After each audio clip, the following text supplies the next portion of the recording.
Hello, and welcome to LA Christian Health Center's Let's Talk About It podcast. Today, I'm your solo host for some special episodes that are just conversations with our Consumer Advisory Council. And today, we're here with Rokia. In our group, I like to call her the president of the class and the mother, because that's what she is. But she's here to share with us about herself and her story. And before we get into start, I do want to open us up. Well, Rokia, would you open us up with prayer? Yes. Okay. Okay.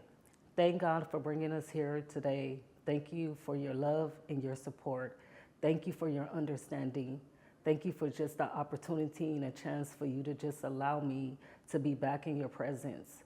Lord, I know I'm a stray sheep, but you found me once again as I cried out to you. I just thank you so much, Lord. I just want to be your vessel and to be used to be able to show others that you are God and that you are worthy to be praised, Lord Jesus Christ. I just thank you for this day and these opportunities and these doors that open. I just thank you for love. I just thank you for the families. I just thank you for the world, Lord Jesus Christ. I just thank you for everything that you're doing for us to support the support system and everything that you have for us, Lord Jesus Christ, to know that you're still there and you still love us and that you never forgot about us. I thank you so much on this day. In Jesus' name we pray, amen. Amen. Amen. So before we started running, we were talking about your recent graduation and that you were valedictorian and you made a speech and your son was there and all of that. And I wonder, if I asked your son to describe you, what would he say? How would he describe you? He would describe me as a mother who is loving, caring, supportive, and who never gives up. You know, my son been through my struggles and stuff like that, but he see at all times that I just keep pushing forward, you know, and that I just never just say, okay, that's it, I'm done. I'm just not, you know, I didn't came to that point before, but then it's like, that's not me. So he'll say that I'm strong, I'm a very loving and caring person, you know, and I strive for what I believe in. Okay. How would friends describe you? Yeah, they'll describe me as that too, that I'm very supportive of them. And also caring, you know, it's because, you know, anybody can ask me for any and everything and I'm willing to be there for them. I'm ready to, you know, to share or make sure that they're happy. So, yeah, I think they'll say I'm a very good friend. Very good. So, Rokia's been in the Consumer Advisory Council program, and so I've got to spend some time with you. And, you know, like I said, I introduce you as the president of the class and the mama president of the class, because I see all of those things even in our interactions. How did you end up in Skid Row? And how did you end up as a Consumer Advisory Council member? I'm actually coming from the streets of Long Beach. So that's, I used to work for Target warehouse. And in my process of being there for 3.5 years, when the COVID hit, I ended up losing my job because I ended up getting laid off. I was staying in a hotel, which I knew that there were people around me that were doing things that I used to do. Because I was sober for the whole 6 years before I started, you know, before COVID came in. And then when COVID came in, people were doing drugs. I knew that what they were doing, and then I started to get into a depression again and started feeling bad for myself, you know, not being able to, once again, like, be there for my son, support my son, you know what I mean? Everything started falling when everything was picked back up, you know, with me feeling like, okay, I'm a mother again, to be able to be there for my son and take care of him. And then this hit, and then it's like, Mom, you know, and then I'm like, oh my God. So, you know, it was a downfall for me. So me not trying to go about it a different way, I felt like getting high is where I needed to go. So I started getting high again. And due to me getting high, I started getting involved in the wrong people and hanging around the wrong people. And to the point that the last time that it happened to me, I ended up getting ran over. They tried to kill me. They tried to kill me prior to that many of times. And that last time, you know, when they ran me over, that's when I lost everything. And then I really literally been on the streets of Long Beach. Throughout the 3-year process, there was actually a guy here at the Los Angeles Mission that graduated. He was delivering his order through Goodwill. And out of everybody on the streets, he saw me. And when he saw me, he said, "Come here." He said, "You look like you don't belong out here." And I said, "I don't." So he offered me a chance and an opportunity to be a part of the program. And he said, "Oh, it's 13 months. They'll help you with housing and job." I said, "Oh, what you say? What you say?" And then I was like, "Okay, I'll take it." You know, and then from there on, I've been here at Los Angeles Mission for over 14 months now. Okay, so you were on the streets in Long Beach, and you connected with someone who was involved in the mission, and they said, "Come on in." Yes, they graduated from the Los Angeles And they had graduated, so really it's another person who's gone through the program just like you've gone through the program. Yes, he went through the program. Yeah. So you didn't know him though, Never met him until that day. and why did you say yes that day? Because prior to that time, I was really exhausted, really tired, because I knew that that wasn't my life, you know. And for me to be actually living on the streets, I have never experienced that before. I have been in and out of the streets, you know. I have the life of Book's life, and then I have the life of a street life. Like, I call myself the double jeopardy life. You know what I mean? I can live both lives, you know, but it's like, oh, hustling, and you know, when every time I end up losing my job, I go hustle, because I always have to have money. I always have to be doing something, you know. So it was like back and forth between that, but then actually living on the streets, sleeping on the streets, that was my first experience, you know. And it started to get even rougher and rougher, because now people are trying to take my life away from me, you know, and now I'm fighting these battles and stuff. And then it's like, I cried to God. I said, "I cannot do this." I'm like, "Why me? Why am I going through this? You don't love me no more. Why did you leave me? Why did you forsake me like this?" And I yelled and I cried and cried. And in that moment, like, I was staying in an alley behind Goodwill in Long Beach. And as soon as God took me out of that alley, because the security came, like, "Oh, the police came, you gotta leave." I said, "They never bother me here. I'm the only person in this alley. Like, what do you mean?"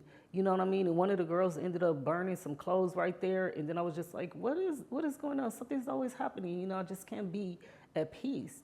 But I knew at that moment what was the reason behind that, because God needed me to remove me from that alley, so that this man would be able to see me, so that he'll be able to rescue me, you know. Because after that cry, a week later, that's when that guy came. If I was in that alley, he would never have saw me.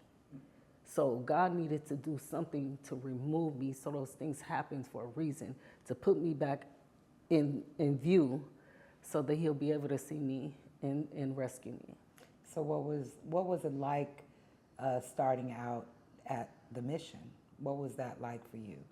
In the beginning, like when I didn't been down here before in different shelters, and so when I was brought down here, I was like, "Oh God, what did I do?"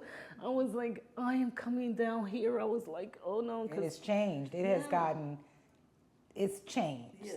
right? From 10 years ago, from 20 years ago, it's different. And the guy that brought me here, I actually had an ex that was my boyfriend at that time. So he ended up offering both of us to come. And then it was like, he was like, "Oh, I will take you shopping, I'll buy you clothes, and I'll put y'all in a room." Who does that?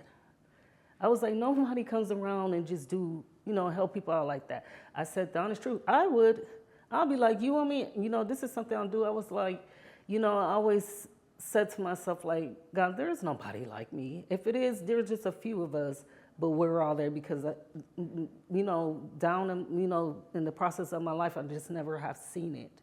And so to be able to meet someone like that has the same love and care like I do, it was awesome and amazing because he did what he said that he was going to do. And then he brung us here, So in the process of coming here, I'm like, what? And I looked at my dude at the time and I said, I'm sorry. I'm sorry. Because when we came down here, I thought we was. Been down here before. No, neither me and him. I've been down here in different shelters, but not to live or stay. Okay. So, because I am originally from Los Angeles. Okay. I was born and raised on 42nd and Hoover. Okay. So I was just like, no, what did I do? I'm thinking we're about to live in some trashy, dirty, nasty place because of when you roll through here of the streets, But when we actually walked in and we looked and I said, Jesus, okay, thank you. You know what I mean? Because even before, let me just rewind back just a little bit. When God said, if you have faith in me, will you give your all and trust in me and follow me? I gave everything that I had out there away. I told one of the girls, I said, here, take. She was like, Rokia, but this is I don't need it. I don't want it. I said, it's all yours. I said, I'm about to be blessed right now, so I'm blessing you. You know what I mean? And I gave up everything and had faith to where I was going. I had no idea where I was going, but I had faith in God that was my time for him to save me. So I questioned nothing about it. I just let it go, So it's like a lot of people need to understand when God asks you to give your all, that give your all. Because there's better things on the other side that he has for you. And it's been a great and beautiful journey of me being there at Los Angeles Mission. Yes, in the beginning it was ups and downs, and I've been through a lot there. I gave a lot of the staff a lot of difficult times there. You gave them all? Yeah. Why? Because it's hard. It's like, I don't like people telling me what to do. Okay. And then it's not like, if I know what to do, I'm going to do what it is that it takes for me to get things done. And if you're constantly on me and doing this when I'm already doing what I'm supposed to do, it makes me upset, and then it's all like, and then to watch other people not doing it. And then it's like, why are you bothering me? Why are you on me? I'm trying real hard. I'm trying to grow. I'm trying to make it. I really want this. They don't want this. They're not trying. They're not trying to make it. So what you're doing to me, you should be doing it to them. And so I used to argue with them about that, but what happened with that? What happened with it? As I looked at it and as days progress and passes by, I understand why. Just like you had to be moved out of that alley. Yes, and it was to grow. I needed to grow. Like, I'm about to cry. I needed to grow. And God needed to show me that, that there's things that you need to work on because I have something better for you. And in order for you to have that, you need to be strong at it, and you need to learn how to accept things that comes to you, you know what I mean? Because it's not the end of the world. It's to make you better and stronger to be able to deal with people like that. Yeah, I'm really proud of you because even to recognize that the things that have happened, there's an opportunity for growth, that is the space where God gets to enter in and transformation can take place. Mm-hmm. But you've got to be willing, right? You were giving away things. You knew that, you had to give away some things to get to this new place. Yeah. So I'm so proud of you. The world needs what you got. I know your family does, but the world needs you. Yes. So you've been through the program at the mission. You're the president. I like to say she's the class president. And that really, what does that mean in the mission that you're the president of the class? And it gives me an opportunity to speak up for the students, and to put out on the table what it is that we need and want. And especially, I always like to help people, and I always like what's best and positive for any and everything that I do. And if I feel that there's something that's that's not right or something that we deserve, I'm going to speak up on it. So that's what got me to even be part of the student body council. I started off as a secretary of the student body, and it's so amazing to me because I speak out a lot, and then it's all like, oh, Rokia, but then it's like, God said, I got something for you. You like to speak out, I'm about to put you on a student body. Now you can speak out and say whatever you want to say, because this is the first time they even had a student body there at the LA Mission. Oh, wow. Yes. So it was all like, this is perfect for you. Now you can voice your opinion, and now you can say it in the right way, you know, so that you can be heard and not be aggressively and not be angry and upset and everything. So that was the perfect thing he did for me, you know. And me being on the student body and also learning from Jose and how we put everything together and come together and actually fought for it. It's a lot of things that happen, especially for us women. Me being there, and I think the reason why I ended up being validated for the president is because I ended up getting a softball team started there at the Los Angeles Mission. Oh, okay. Yes, and I used to be a softball player, I must say. Yeah, I was an all-star, but yeah. I played softball too, like in high school and stuff like that. So I was always into sport. I even played football for Fauché Junior High School. We were the first girl flag football team that got started. So I always be like, you know, we're the reason why women are able to play football. You know, we the one that started that back then, you know. So I was like, you know, why can't we do sports? Let's do sports, you know, because the women are always isolated there at the Los Angeles Mission. We are always told we can't do this, we can't do that. So I'm like, there has to be a way, because I like to be active. You know what I mean? I like to be involved in things. You know, I can't just sit there. You know what I mean? It's gonna be draining to me. So I actually brought it to Kurt's attention, and I said, why can't we have a softball team, and why can't it be co-ed? He said, really, Rokia? I said, yes. And he said, let's do this. I said, are you serious? Come on. And he actually made that happen. And girls actually, they were like, girls are not, yes. And then girls were signing up. And we actually did very good with that softball team. You know what I mean? We made it I think we ended up losing two games. At first we lost one, but then during the season, the last ending of it, we ended up losing that game. So it cost us 2 out of 7, which I think is still good, you know? So I was Where did you guys play? we play other missions. Okay. And where do you play? Like, where do you guys will go different locations to play? I think it was at the Echo Park, if I'm not mistaken, but that would be the only place where we would practice at against different missions. So you started some good. I'm sure you started many good things there. Yes. But that's certainly not one. only that, I had ended up starting parenting classes there for us, drama class and stuff. Like, yeah, I had a chance to actually bring some things to the table there for Los Angeles Mission for the students. So you talked about having been in this area before from Los Angeles, that, you know, this was really a relapse, if you will, situation. What do you think? Two things. What was different this time for you? And the second question is, what stands out for you as some of the most important supportive services that you've received along the way? What stood out for me and being here was different for me this time being here is because I knew I didn't want to be, that's not my life, and I knew I didn't want to live like that anymore. And I wanted whatever it takes just to get out of that situation. And like I said at the time, I did not know why I was put there. I don't know why God allowed those things to happen to me the way that it did.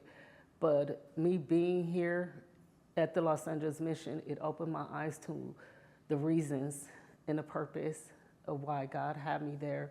You know what I mean? And it's like, for what he has to hope for me in the future, it's no better way to be able to express your story, your feelings, and your care by actually living it. And he needed me to go through that process to understand where people are actually coming from and to be able to reach out to them and touch them because nobody could tell you better than if you didn't never lived in their shoes.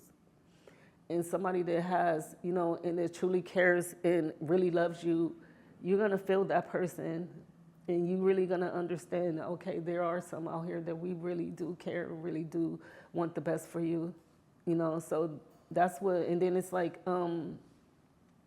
what has been different for me now is that this is what I always wanted to do, always help people, but I never seen it like this. And as the doors had continued to open for me, it's new and amazing to me, because I'm like, God, look at you, and then I was like, I didn't look at it like this. I didn't see it because I've been there for 14 months, and within the 14 months of the time that I've been there, things are just given to me within that less little of a time that people actually work hard for years and years to get to and to do. And it's like, God's like, here, it's yours, you deserve it this time. You know what I mean? Because I always felt that, Lord, I put on my all into everything, and then I end up losing everything. You know what I mean? Like, it was a waste of time to me. But me being here at the Los Angeles Mission, he's showing me it was never a waste of time to you. It was going to be given to you when it was supposed to be given to you, and now is the time. Because I also have a degree in medical laboratory tech. I have an AA degree, to work in the medical field.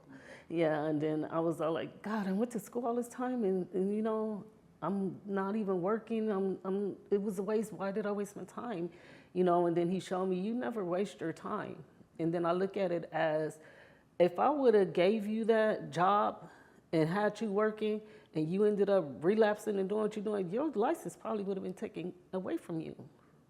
So it wasn't time for you to have it then. Now you can use what you have now. Now you can start over. Now you can do the things that you. So are you going back into the medical field? Yes, me working here with you guys or whatever is giving me the eye opening, to it's like, okay, this is where I'm supposed to be, because he's like, not even that. My son's like, Mom, go for it, because I will work in the medical field, which I'm like, Jesus, Lord, you just do. I was all like, let's do this. I was all like, that's amazing. He's amazing. He's so excited about the changes and the movements that I'm having, that he's willing to hop on board with me as well, because he's my mom's caregiver. So it's like, okay, that's already part of the being in the medical field. He's 22. Yeah. So it's like, okay, so this is a stepping stone for us, an opportunity. And then it's not only that, I've been in my church for 2 years, since I was 2. And so me going back to church, it's even opening the eyes to my family and my church members, how they're embracing me and supporting me, that my church is partnered up with LA Mission. Yeah. You've told me a little bit about that. So they come every week? They haven't been coming, and that's like my biggest issue right now with the Los Angeles Mission, what I'm trying to get started. To have meetings and have them come because they're willing to come and help out and, talk to the women and stuff like that. And because of all the changes and stuff and the layoffs that we had at Los Angeles Mission, it's been kind of hard and difficult to get back on track. And it kind of drains me a little bit, but then I'm like, no, devil, you're not going to do that. I'm going to keep pushing, to make sure that these things happen, because these women need this. You know what I mean? They need this support, and they need people that they can look up to, that love them, that can lead them in the right direction. And then I even have like praise team that wants to come and dance for them and part. Yeah, and I'm like, it's so much things that I have to bring to the table, and I'm ready to bring it to the table. And it just like, it's taking, yeah, but I know it's gonna happen, that's my biggest goal and stuff.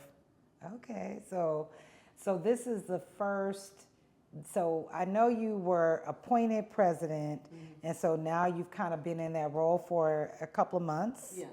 And how has that been going for you in terms of the whole leadership piece? Being a council member really is about us trying to coach, highlight, just give you a dedicated, focused time on how to maximize your lived experience as a leader. And I'm just wondering, how is it informing what's happening with you as a leader of the council, the student council, or like just what is it like? Do you have to make the agendas every meeting? Like what's happening with that? Yeah, because in the process now, I just like what Jose used to do as the president and the leader, I tried to follow in his footsteps and do the same thing that he did because it worked. And then it's like, now that I'm the president, it just seemed like I'm having difficulty, issues, and problems just to get those things into play, and it's like, we supposed to meet up with Michelle Trent every 2 weeks or whatever. We don't do that no more. We don't have our student body meetings anymore. When they have the war assembly, usually the student body goes behind that and we speak and let everybody know what's going on and what they're looking for. We don't do that anymore. It's like everything is being kind of pushed back, at the time or whatever. So it's like I'm just trying to figure it out. And the mission is really going through some transitions and things are changing, but certainly because in your experience, things be changing. And when change comes, that,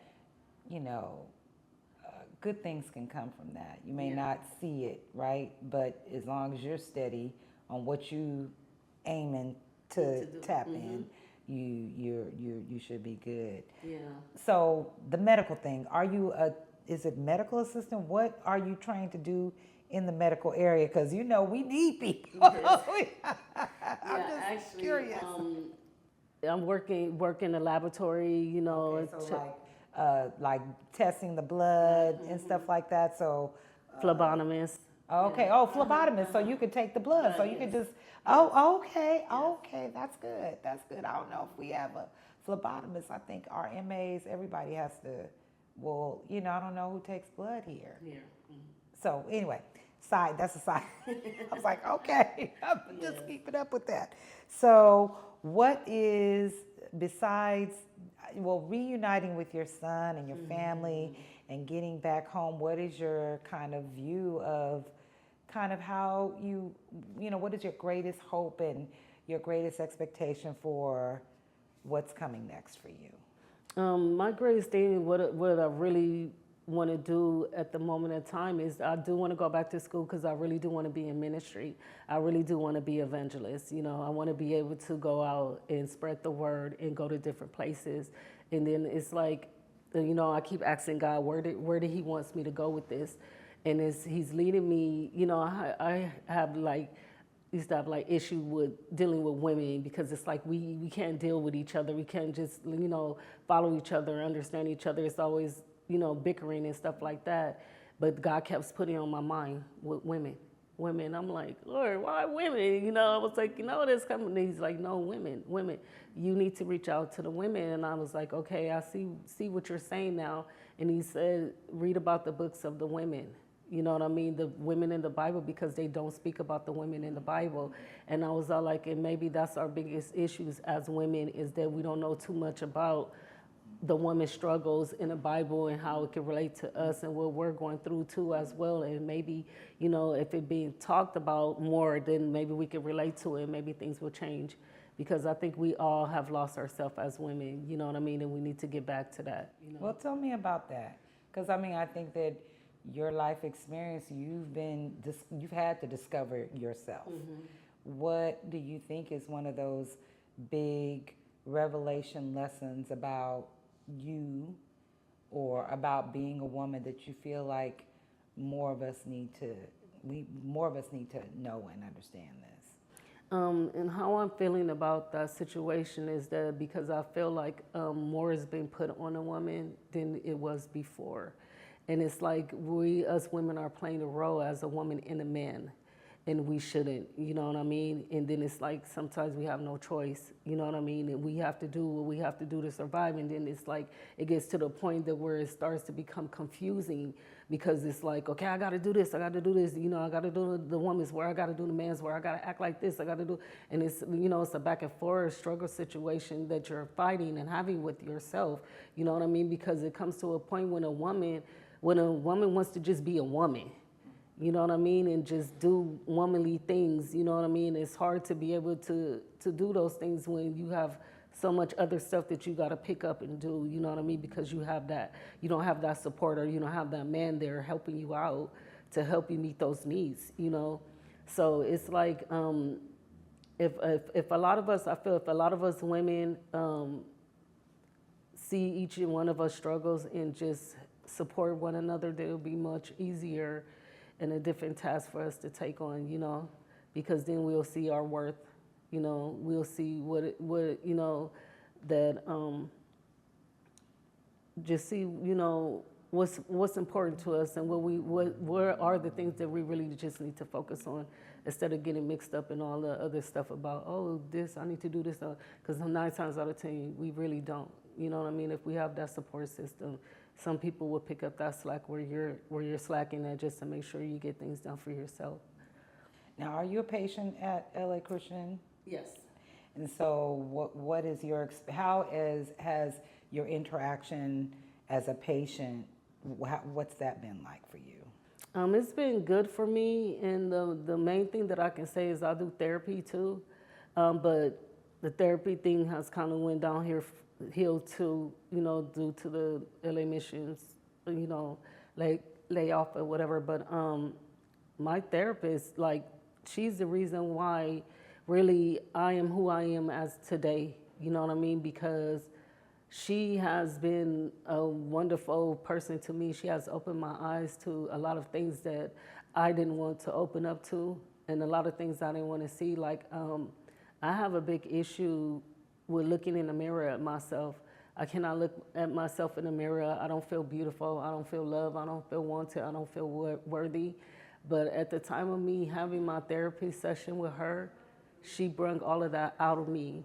She led me to know that I can love myself, that I'm beautiful, that I'm worthy, and to look in the mirror. I used to cry and cry. She used to tell me, I'm like, no. My chaplain, you know, case manager, she's tried, and I would cry and cry. Like, I can. And between those two women, they have worked with me so much and brought my spirit up and let me know that I am worthy of every and anything that I put my mind to, and that God loves me. And I'm able to look in the mirror now. I'm able to see God in me. I'm able to smile, and I'm able to see that I'm worthy more than what I thought I was. Yeah. Mm-hmm. You know, we've talked about a number of things in our consumer CAC meetings. Mm-hmm. And we've been reading a book, Let Justice Roll by John Perkins. It's a great book. Mm-hmm. Really about the journey mm-hmm. of justice mm-hmm. and your faith. How has all of this fed into kind of the beautiful, powerful voice that I experience? Mm-hmm. How has all of that, has it helped? Has it illuminated some things? It has helped a lot, because I came so far, and I never would saw myself in being here and doing what I'm doing right now. I didn't see it that way. I seen it, you know, differently, in a different way. And it was like the way that God has bringing it it's amazing to me. It's like, okay, I like this, you know. I was all like, you know, and I tell like the other students and stuff, I'm like, we're celebrities of God. Do you understand that? I was all like, we're here for Him. We're shining for Him. We're lighting up for Him. This is all His doing. You know, it's not about us. You know what I mean? And we're not gaining this stuff because of the, you know, just to be shown or seen. We're gaining it because of Him. We're showing Him that lives within us. And when you see us, that light shines. And when people look at you, they know it. You know, I work in the kitchen at the Los Angeles Mission. I serve the students and I serve the community. When the community see me in the beginning, they used to come in like, oh, riled up and everything like that. When they see me now and they know who I am, I speak, I play my gospel music while I'm in the kitchen. Mm-hmm. And I pray and stuff, and then I say, how you doing? God bless you. Have a good. So now they come in excited, They come in with love. Hey, how you doing? Oh, missed you, nice seeing you. God bless. They'll come back. The food is good. Thank you. We appreciate it. That's a blessing. You know what I mean? Because it wasn't like that before. And they used to argue with them and disrespect. And I said, now that that's out. God don't want that. He doesn't like that. We all are people of Christ. You know what I mean? And we have to treat each other with respect. You know what I mean? You give respect, you get respect.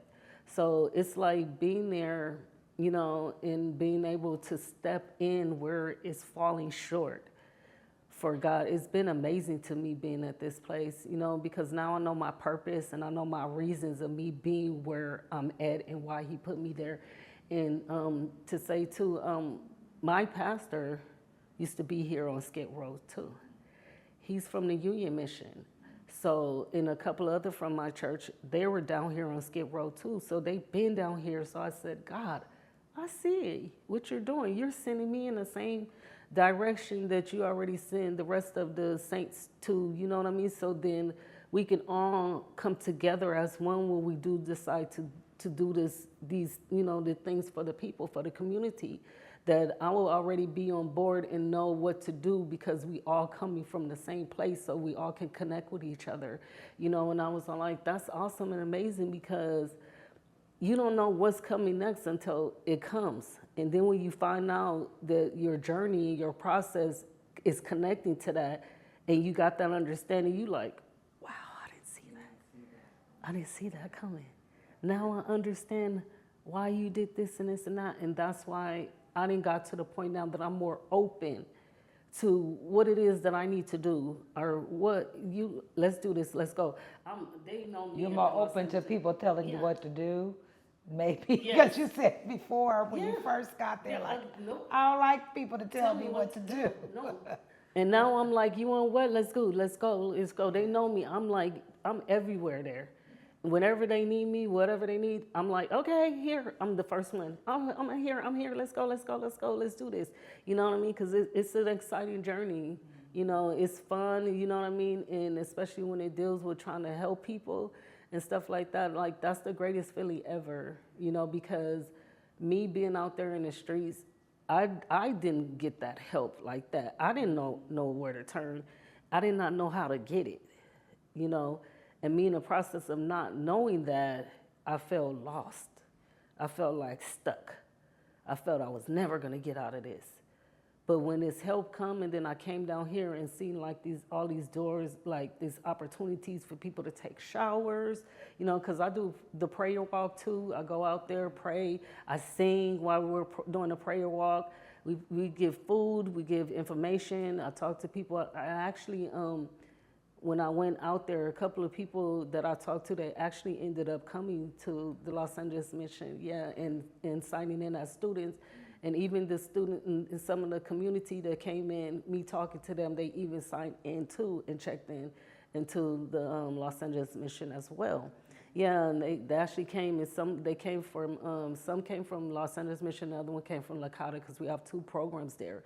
And they actually did what they did and finished, or some of them might have left, but it's like those little things like that makes a big difference to be able to speak to somebody and let them know, hey, come on in here.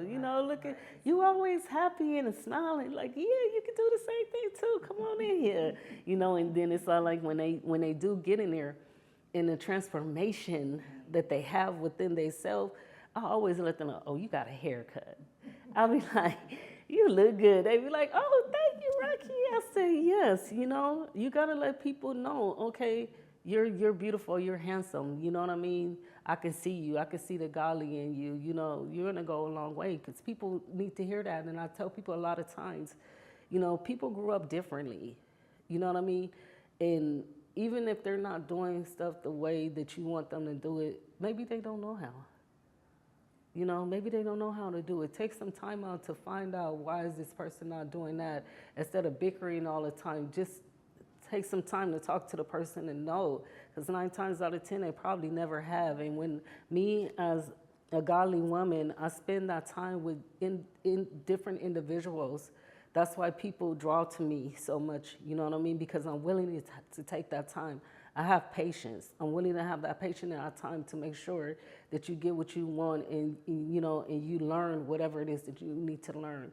You know what I mean? Because I want somebody to take that time out with me. Well, someone did take that time Yeah. out with you, right? And someone took that time out with you, and you recognize that you are beautiful and you're powerful and you're chosen, and that God has a plan for you, and that it's a mighty plan, and that your role in that is to just recognize that you His child. You right? And listen, take direction. Okay. That's why I said I wear this wristband on me all the time, because He said, "Be still and know that I am God." I needed to be still and listen, because I told you in the beginning, I don't like nobody telling me. But He said, "Be still and know that I'm God." So I had to learn how to be still and start listening to what people are telling me, because if I didn't be still and listen, I'll be all over the place. I don't think I'll be right here where I'm at. I probably would have left and whatever, but I needed to be still, and I needed to learn, and I needed to learn His way. Not my way, not nobody else's way, but God's way. Thank you so much for spending this time to talk with me on our podcast. I'm excited for what's next for you. And for your work as a council member. And I know you guys are working on your capstone project. And while I know it's going to be about information, I know it's also going to be about outreach, because I know that you want to get out there and talk to people. Yep. So thank you for this. And hopefully we'll see you again soon. You might come back. Okay, thank you. All right. Thank you all. Bye.